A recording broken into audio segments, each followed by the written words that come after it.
Hello mga tita! Mag-unbox ta og order gikan sa Lazada.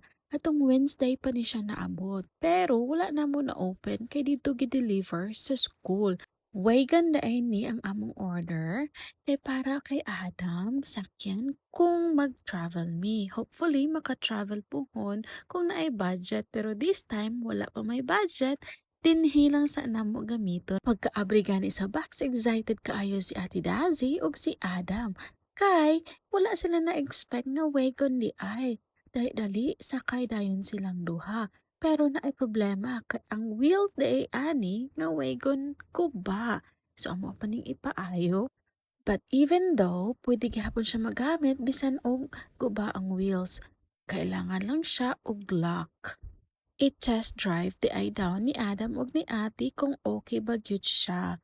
So pag-test drive nila guys, mao na gayna nakita nato nga guba gid ay ang wheels. Dili pa guba ang wheel ani guys, wala koy laing ikareklamo. Nindot siya ug lig-on siya nga pagka-wagon. Pwede gani siya makakarga kang Ate Dazi ug kay Adam.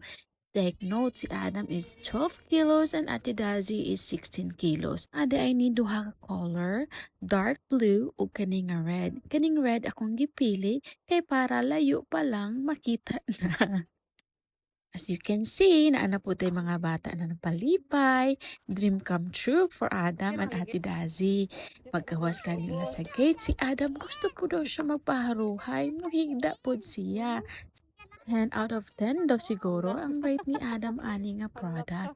Kay grabe kanindot ug comfortable jud kaayo. Pwede higdaan o pwede pud lingkuran. Pwede pud madala paadto og park. O diba?